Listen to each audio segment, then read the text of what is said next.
नमस्कार दर्शकों, आज मैं आपके लिए लेके आई हूँ बृहस्पतिवार की व्रत कथा।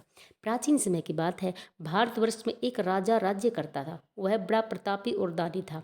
वह नित्य गरीबों और ब्राह्मणों की सेवा करता।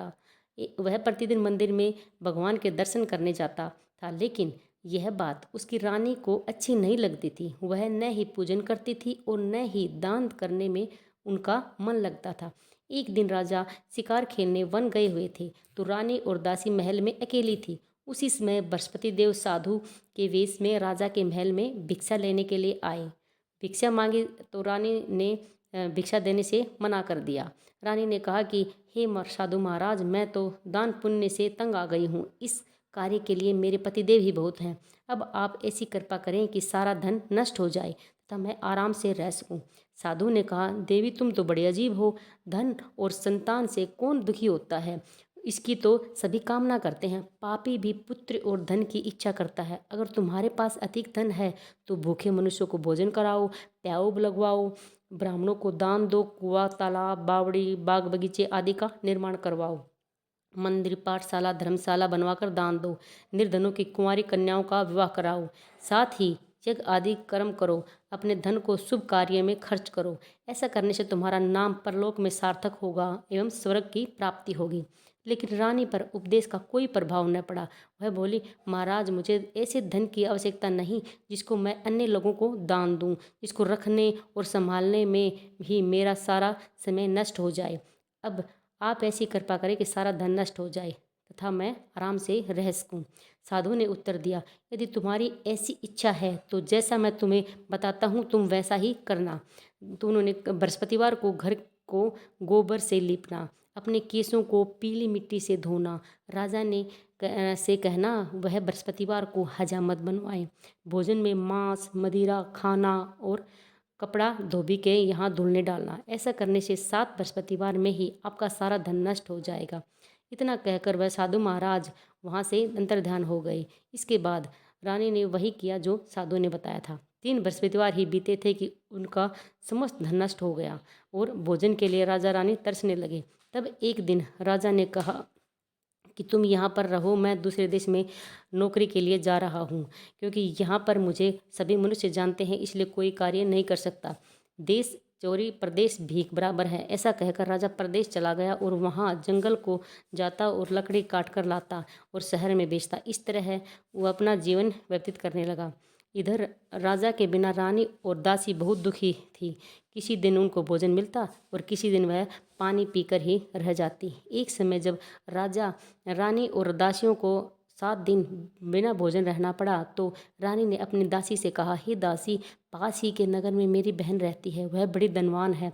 तू उसके पास जाकर 5 सेर अनाज मांग के ले आ, ताकि कुछ समय के लिए थोड़ा गुजर बसर हो जाए। दासी रानी की बात सुनकर ऐसा ही करती है और उसकी बहन के पास जाती है।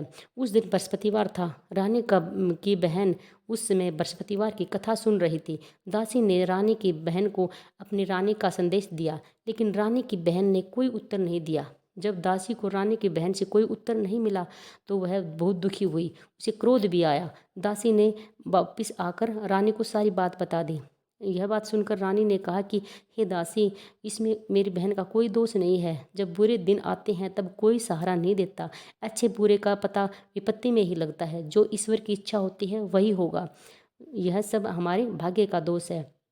यह सब कहकर रानी ने अपने भाग्य को कोसा। उधर रानी की बहन ने सोचा कि मेरी बहन की दासी आई थी, लेकिन उसने नहीं बोली। इससे वह बहुत दुखी हो गई। मैं कथा सुन रही थी, इसीलिए मैं उसे बोल नहीं पाई। तो यह सोचकर वह अपनी बहन के पास आई कि बहन, क्या हुआ? मैंने बृहस्पतिवार का व्रत रखा था और तुम्हारी दासी आई थी, लेकिन जब मैं कथा सुन रही थी तब न तो उठते हैं न ही बोलते हैं, इसलिए मैं नहीं बोली। कहो, दासी को क्यों मेरे पास भेजा था? रानी बोली, बहन, हमारे घर अनाज नहीं था। ऐसा कहते कहते रानी रो पड़ी। उसने दासियों को समेत 7 दिन तक भोजन न खाने की बात बताई। इसीलिए मैंने दासी को तुम्हारे पास भेजा था कि 5 सेर अनाज से थोड़े दिन गुजर बसर हो जाए। रानी की बहन बोली, बहन देखो, बृहस्पतिवार देव सबकी मनोकामना पूर्ण करते हैं। देखो, शायद तुम्हारे घर में अनाज रखा हो। पहले तो रानी को विश्वास नहीं हुआ, परंतु बहन के आग्रह पर उसने अपनी दासी को अंदर भेजा। दासी घर के अंदर गई और वहाँ से एक घड़ा अनाज भरा मिल गया उसको, और वह देखकर बहुत हैरान हुई। उसने बाहर आकर रानी को बताया। रानी दासी की बात सुनकर उसको भी हैरानी हुई। जब सब उसको भोजन नहीं मिलता तो हम व्रत भी क्यों ना करें, ऐसा दासी ने रानी को सुझाव दिया। इसलिए क्यों ना हम उसके व्रत और कथा की विधि पूछ ले, हम भी व्रत करेंगे। दासी ने कहने पर रानी ने अपनी बहन से बृहस्पतिवार के व्रत के बारे में पूछा। उसकी बहन ने बताया, बृहस्पतिवार के व्रत में चने की दाल, गुड़, मुनक्का से विष्णु भगवान का केले के वृक्ष की जड़ में पूजन करें तथा दीपक जलाएं और कथा सुनें। उस दिन एक ही समय भोजन करें और भोजन में पीले पदार्थ का सेवन जरूर करें। इससे गुरु भगवान प्रसन्न होते हैं, अन्न, पुत्र और धन का वरदान देते हैं, साथ ही सभी मनोकामनाएं पूर्ण करते हैं। व्रत और पूजन की विधि बताकर रानी की बहन अपने घर लौट गई। रानी और दासी दोनों ने निश्चय किया कि बृहस्पति देव भगवान का पूजन जरूर करेंगे। 7 रोज बीत जाने के बाद बृहस्पतिवार आया तो उन्होंने व्रत रखा। गुड़शाला में जाकर चना और गुड़ बिन लाई तथा उसकी दाल से केले की जड़ तथा विष्णु भगवान का पूजन किया। जब पीला भोजन कहाँ से आए, दोनों दुखी हो गए और उन्होंने सोचा कि अब खाना आएगा कहाँ से, वो भी पीला। परंतु उन्होंने व्रत किया था, इसलिए बृहस्पति देव प्रसन्न हो गए।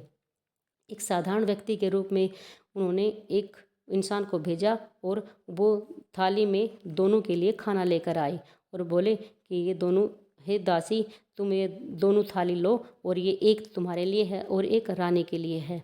यह देखकर दासी बहुत प्रसन्न हुई। उसने रानी से कहा, चलो रानी, खाना खा लो। परंतु रानी को भोजन आने के बारे में कुछ नहीं पता था, इसलिए उसने कहा कि तू ही भोजन कर ले, क्योंकि तू व्यर्थ में हमारी हंसी उड़ाती है। तब दासी ने कहा कि एक व्यक्ति भोजन दे गया है। तब रानी ने कहा कि वह व्यक्ति तेरे लिए ही भोजन दे के गया होगा, तू ही कर ले। तब दासी ने कहा कि वह व्यक्ति हम दोनों के लिए 2 थाली दे के गया है, तो इसीलिए मैं और आप दोनों साथ ही भोजन करेंगे। यह सुनकर रानी बहुत प्रसन्न हुई और दोनों ने गुरु भगवान को नमस्कार कर भोजन किया। उसके बाद से वे प्रत्येक बृहस्पतिवार को गुरु भगवान का व्रत करती और पूजन करती। बृहस्पति देव भगवान की कृपा से उनके पास धन हो गया, लेकिन रानी फिर से आलसी हो गई। तब दासी बोली, देखो रानी, तुम अपने ही इस प्रकार आलस्य की वजह से ही पिछली बार हमारा पूरा धन नष्ट हो गया था, इस कारण सभी नष्ट हो गया था। अब गुरु भगवान की कृपा से धन फिर आया है, तो इसीलिए अब की बार आप आलस्य मत करना। अब तुम भूखे मनुष्यों को भोजन कराओ, प्याऊ लगवाओ, ब्राह्मणों को दान दो, कुआं, तालाब, बावड़ी और बाग बगीचे आदि का निर्माण करवाओ, मंदिर, पाठशाला और धर्मशाला बनवाओ और दान करो, निर्धनों की कुंवारी कन्याओं का विवाह करवाओ, साथ ही यज्ञ आदि कर्म करो। अपने धन को शुभ कार्य में खर्च करो, जिससे तुम्हारे कुल का यश बढ़ेगा और स्वर्ग प्राप्ति होगी। दासी की बात मानकर रानी शुभ कर्म करने लगी। उनका यश इतना फैल गया और उनके पास कोई धन धान्य की कमी ना रही। एक दिन रानी और दासी दोनों बैठे थे और राजा के बारे में सोचने लगे। उन्होंने सोचा कि राजा किस हाल में होंगे, तो इसलिए उन्होंने श्रद्धापूर्वक बृहस्पति भगवान से प्रार्थना की कि राजा जहाँ भी हों उनको शीघ्र वापस आएं। उसी रात्रि को बृहस्पति देव ने राजा के स्वप्न में कहा कि हे राजा, उठ, तेरी रानी तुमको याद कर रही है, अपने देश को लौट जा। राजा प्रातः काल उठा और जंगल से लकड़ी काटने के लिए जंगल की ओर चल पड़ा। जंगल से गुजरते हुए विचार करने लगा कि रानी की गलती से उसे कितने दुख भोगने पड़े। राजपाट सब छोड़कर उसको जंगल में भटकना पड़ा, पर अब क्या कर सकते हैं। अपनी दशा को याद करके व्याकुल होने लगा। उसी समय राजा के पास बृहस्पति देव साधु के वेश में आकर बोले, हे लकड़हारी, तुम इस सुनसान जंगल में किस चिंता में बैठे हो, मुझे बतलाओ। यह सुन राजा के नेत्रों से जल भर आया। साधु की वंदना कर राजा ने अपनी पूरी कहानी सुनाई। महाराजा दयालु होते हैं। वे राजा के से बोले, हे राजा, तुम्हारी पत्नी ने बृहस्पति देव के प्रति अपराध किया था, जिससे तुम्हारी यह दशा हुई। अब चिंता मत करो, भगवान तुम्हें पहले से अधिक धन देंगे। देखो, तुम्हारी पत्नी ने बृहस्पतिवार का व्रत करना शुरू कर दिया है। अब तुम भी बृहस्पतिवार के व्रत में चने की दाल, गुड़ और मुनक्का से विष्णु भगवान का केले के फल वृक्ष की जड़ में पूजन करो तथा दीपक जलाकर कथा सुनो। उस दिन एक ही समय भोजन करो, वो भी पीला पदार्थ वैसे होना चाहिए। भगवान तुम्हारी सभी मनोकामनाएं पूर्ण करेंगे। साधु की बात सुनकर राजा बोले, हे प्रभु, लकड़ी बेचकर तो इतना पैसा बचता नहीं जिसे भोजन के उपरांत तक कुछ बचा सकूं। मैंने रात्रि में अपनी रानी को व्याकुल देखा है। मेरे पास कोई साधन नहीं है जिससे उसका समाचार जान सकूं। फिर मैं कौन सी कहानी सुनूं, यह भी मुझको मालूम नहीं है। साधु ने कहा, हे राजा, मन में बृहस्पति देव भगवान के पूजन व्रत का निश्चय करो। वे स्वयं तुम्हारे लिए कोई राह बना देंगे। बृहस्पतिवार के लिए तुम रोजाना की तरह लकड़ियाँ लेकर शहर में जाना। तुम्हें रोज से दुगना धन मिलेगा, जिसे तुम भली भांति भोजन कर लोगे तथा बृहस्पतिवार देव की पूजा का सामान भी आ जाएगा। राजा ने ऐसा ही किया और उसकी मनोकामना पूर्ण हो गई। इस प्रकार जो भी इस कथा को सुनता है और पढ़ता है उसके सभी मनोरथ पूरे होते हैं।